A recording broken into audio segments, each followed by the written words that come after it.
വീര്യം കുറഞ്ഞ മധ്യത്തിൽ മുഖ്യമന്ത്രി വി ഡി സതീശന്റെ ഒരു പോയിന്റ് പോലും ഖണ്ഡിക്കാനാകാതെ പ്രതിപക്ഷ ഗതികേടിനാണ് ഇന്ന് നിയമസഭ അക്ഷരാർത്ഥത്തിൽ സാക്ഷ്യം വഹിച്ചത്. പ്രതിപക്ഷത്ത് മാത്രമല്ല കോൺഗ്രസിലെ ചിലർക്കുമുണ്ട് വലിയ നിരാശ. വി ഡി സതീശൻ സർക്കാരിനെ ആദ്യമേ ദുർബലമാക്കിയേക്കാം എന്ന് കരുതിയ കോൺഗ്രസിൽ തന്നെ ചില തിരുത്തൽ മോഹികൾക്കും ഒരിഞ്ച് പോലും മുന്നോട്ട് പോകാൻ ഇതുവരെ കഴിഞ്ഞിട്ടില്ല. ബെക്കാഡി കമ്പനിക്കായി നികുതി കുറച്ചു എന്തായിരുന്നു ആദ്യമുയർന്ന ആരോപണം.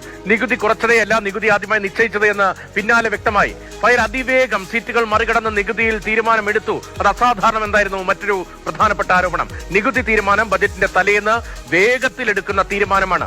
അത് ബാലഗോപാലിനും അറിയില്ലേ എന്ന നിയമസഭയിലെ മുഖ്യമന്ത്രിയുടെ ചോദ്യത്തോടെ ആ ആരോപണവും തീർന്നു. ബെക്കാഡി ഉൾപ്പെടെ കമ്പനികൾ സമീപിച്ചത് പഴയ സർക്കാരിന്റെ കാലത്താണ്. വീര്യം കുറഞ്ഞ മദ്യത്തെ നിർവഹിച്ചത് എം വി ഗോവിന്ദൻ എക്സൈസ് മന്ത്രി ആയിരുന്നപ്പോഴാണ്. മദ്യനയത്തിൽ ഭേദഗതി വരുത്തി വീര്യം കുറഞ്ഞ മദ്യം കൂടി വിൽക്കാനുള്ള അനുമതി ഉൾപ്പെടുത്തിയത് പിണറായി സർക്കാരിന്റെ കാലത്തുമാണ്.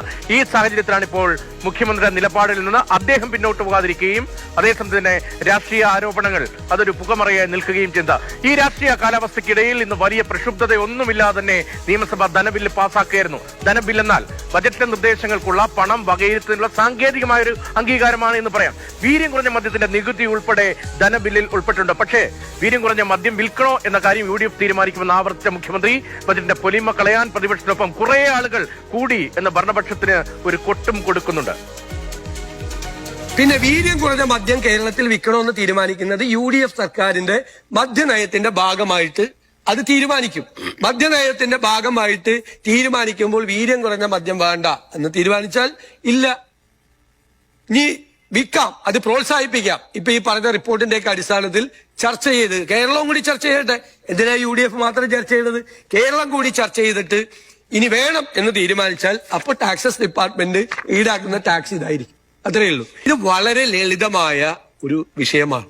ഇത് ഊതിപ്പെരിപ്പിച്ച് ഇത് മുഴുവൻ ചെയ്ത ആളുകൾ ഈ ഗവൺമെന്റിന്റെയും ഈ ബജറ്റിന്റെയും ഗ്രേസ് കളയാൻ വേണ്ടിയിട്ട്. പിന്നെ കുറെ ആളുകൾ കൂടി എന്റെ കൂടെ കൂടിയെന്ന് മാത്രമേ ഉള്ളൂ.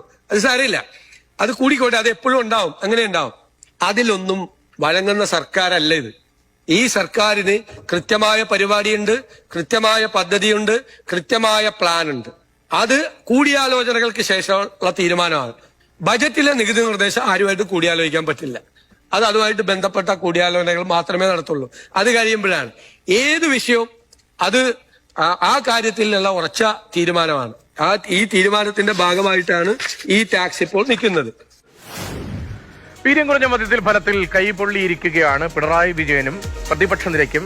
മാത്രമല്ല VM സുധീരൻ ഉൾപ്പെടെ മറ്റു ചില കോൺഗ്രസ് നേതാക്കൾക്കും പിണറായി സർക്കാർ കാലത്തെ തീരുമാനം എന്നതിനെ ഖണ്ഡിക്കാൻ പ്രതിപക്ഷ നിരയ്ക്കോ അല്ലെങ്കിൽ വിമർശനം ഉന്നയിക്കുന്നവർക്കോ ഇതുവരെ കഴിഞ്ഞിട്ടില്ല. നികുതി കുറച്ചെന്നത് തെറ്റെന്നും പുതിയ നികുതി ഏർപ്പെടുത്തുക മാത്രമാണ് ചെയ്തതെന്ന് എന്നതടക്കമുള്ള കാര്യങ്ങൾ മുഖ്യമന്ത്രി വിശദീകരിക്കുകയും ചെയ്യുന്നുണ്ട്. അതേസമയം LDF സർക്കാർ ശ്രമിച്ചത് ഹോർട്ടി വൈനിന് വേണ്ടിയാണ് എന്നൊരു പുതിയ വാദമാണ് ഇന്ന് പ്രതിരോധത്തിനായി പിണറായി പ്രതിപക്ഷ നേതാവ് ഉയർത്തിയത്. സർ, ഇത് നേരത്തെയുള്ള LDF സർക്കാരിന്റെ കാലത്ത് ഹോർട്ടി വൈൻ ഇവിടെ വ്യാപിപ്പിക്കുന്നതിനുള്ള ആലോചനകൾ ഉണ്ടായിരുന്നു എന്നുള്ളത് ശരിയാണ്. അതിന് എങ്ങനെ സാധാരണ നികുതിയിൽ കുറവ് വരുത്തണോ എന്ന കാര്യവും ആലോചിച്ചിട്ടുണ്ടാകാം. പക്ഷേ ആ കാര്യത്തിൽ അവസാന തീരുമാനത്തിലേക്ക് പോയിട്ടില്ല. ആലോചിച്ചത് ഒരു കാര്യം മാത്രമാണ്. അത് ഹോർട്ടി വൈൻ എന്ന് പറയുന്നത് നമ്മുടെ പഴത്തിൽ നിന്നും ധാന്യത്തിൽ നിന്നും ഉണ്ടാക്കുന്ന കാര്യം മാത്രമാണ്. നമ്മുടെ കർഷകർക്കും നമ്മുടെ സഹകരണ മേഖലക്കും നമ്മുടെ ചെറുകിട വ്യാപാരികൾക്കും ചെറുകിട വ്യവസായ മേഖലക്കും ഉപകാരപ്രദമായ ഒരു കാര്യമാണ്. ഏറ്റവും പ്രധാനം കർഷകർക്ക് ഉപകാരപ്രദമായി വരുന്നു എന്നുള്ളതാണ്. ഇതാണ് ഇപ്പോൾ അട്ടിമറിച്ച് നമ്മുടെ രാജ്യത്തെ വലിയ മദ്യ കമ്പനികൾക്ക് ഇവിടെ ഇഷ്ടം പോലെ മദ്യമൊഴുക്കാനുള്ള അവസരമൊരുക്കുന്നത്. അതിനുള്ള നികുതി കുറച്ചു കൊടുക്കുകയാണ്. കർഷകരുണ്ടാക്കുന്ന വീര്യം കുറഞ്ഞ പഴച്ചാർ, അതായത് വീര്യം കുറഞ്ഞ മദ്യം, അതാണ് ഹോർട്ടി വൈൻ എന്നതുകൊണ്ട് ഉദ്ദേശിക്കുന്നത്. കശുവണ്ടി മാങ്ങ പഴം പോലെയുള്ള അത്തരം പഴങ്ങളിൽ നിന്നും മദ്യം ഉണ്ടാക്കാനുള്ള ഹോർട്ടി പദ്ധതിയും ബെക്കാഡിയും തമ്മിൽ പക്ഷേ എന്താണ് ബന്ധം? ഹോർട്ടി വൈൻ ഉണ്ടാക്കാൻ ബെക്കാഡി കമ്പനിയുമായി ചർച്ച നടത്തണോ എന്നത് വളരെ ന്യായമായ ഒരു ചോദ്യമാണ്. ഹോർട്ടി വൈനും ഉണ്ടാക്കാൻ വേണ്ടിയിട്ടാണ് ഈ ലോ ആൽക്കഹോളിക് ഇൻകം ഉള്ള സംഭവം ഫോറിൻ റിക്കർ റൂൾസ് അമെൻഡ് ചെയ്ത് കൊണ്ടുവന്നെന്നാണ് പറഞ്ഞത്. ഈ കർഷകരുണ്ടാക്കുന്ന ഹോർട്ടി വൈൻ ഉണ്ടാക്കാൻ ബക്കാഡി കമ്പനിയായിട്ട് എന്തിനാ ചർച്ച നടത്തണം? ബക്കാടി കമ്പനി കർഷകരാണ്. ചുമ്മാ പറയുന്നതാണ്, ഒരടിസ്ഥാനം ഇല്ലാതെ പറയുന്ന ചെയ്തു വെച്ച കാര്യങ്ങളൊക്കെ എന്റെ അടുത്തുണ്ട്. രാഹുൽ ജി നാദുരങ്ങളുമായി. രാഹുൽ, പ്രതിപക്ഷം മറുപടി കേൾക്കാൻ സഭയിലുണ്ടായിരുന്നില്ല. പക്ഷേ വീണ്ടും എന്താണ് ഈ വീര്യം കുറഞ്ഞ മദ്യത്തിൽ ഇതുവരെ നടന്നത് എന്ന കാര്യം മുഖ്യമന്ത്രി ആവർത്തിക്കുന്നുണ്ടായിരുന്നു. മുഖ്യമന്ത്രി വാദങ്ങളെ ഖണ്ഡിക്കാൻ അക്ഷരാർത്ഥത്തിൽ കഴിയാത്തൊരു സ്ഥിതി പ്രതിപക്ഷത്തിനും കോൺഗ്രസിലെ വിമർശനം ഉന്നയിച്ചവർക്കും മുന്നിലുണ്ട്. എങ്ങനെയാകും ഈ വിവാദം? അത് കെട്ടടങ്ങുമോ അതോ ഇനിയും മുന്നോട്ട് പോകുമോ? നിലവിൽ പല ചോദ്യങ്ങളാണ് മുന്നിൽ ഉണ്ടായിരുന്നത്. അതിൽ ഏറ്റവും പ്രധാനപ്പെട്ട കാര്യം, ഒന്ന്, ഇത്തരത്തിൽ വീര്യം കുറഞ്ഞ മദ്യവുമായി ബന്ധപ്പെട്ട കരാർ അല്ലെങ്കിൽ ആലോചന അത് ഏത് സർക്കാരിന്റെ കാര്യത്ത് ഉണ്ടായിരുന്നതാണ്. ആ സർക്കാർ എന്താണ് ഇതുവഴി ഉദ്ദേശിച്ചിരുന്നതെന്ന ചോദ്യം ബാക്കി നിൽക്കുന്നു. ആ ചോദ്യമാണ് ഇപ്പോൾ എന്തായാലും പല ഉത്തരങ്ങൾക്കായി ഇങ്ങനെ മുന്നിലുള്ളത്. മറ്റൊന്ന്, മുഖ്യമന്ത്രിയോട് ചോദിച്ചത് UDFന്റെ മദ്യനയം എന്താണ്, അത് വീര്യം കുറഞ്ഞ മദ്യത്തിന് അനുകൂലിക്കുന്നതാണോ, അല്ലെങ്കിൽ ഇത്തരത്തിൽ ഈ പറഞ്ഞതുപോലെ മദ്യവർജനമാണോ മദ്യനിരോധനമാണോ തുടങ്ങിയ ചോദ്യങ്ങളെല്ലാം ഉണ്ടായിരുന്നു. അതിൽ ഇന്നെന്തായാലും മുഖ്യമന്ത്രി കൃത്യമായി പല കാര്യങ്ങളിലും മറുപടി പറഞ്ഞു എന്നുള്ളത് തന്നെയാണ് ഏറ്റവും പ്രധാനപ്പെട്ട കാര്യമായി മുന്നിലുള്ളത്.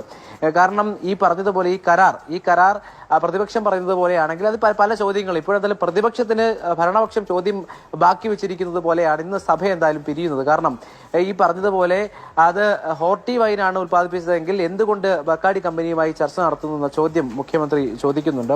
അതോടൊപ്പം തന്നെ എന്തായാലും നികുതി ഇളവ് പ്രഖ്യാപിച്ചിട്ടുണ്ട്. അപ്പോൾ എന്തായാലും അത് പാസ്സായിട്ടുണ്ട്.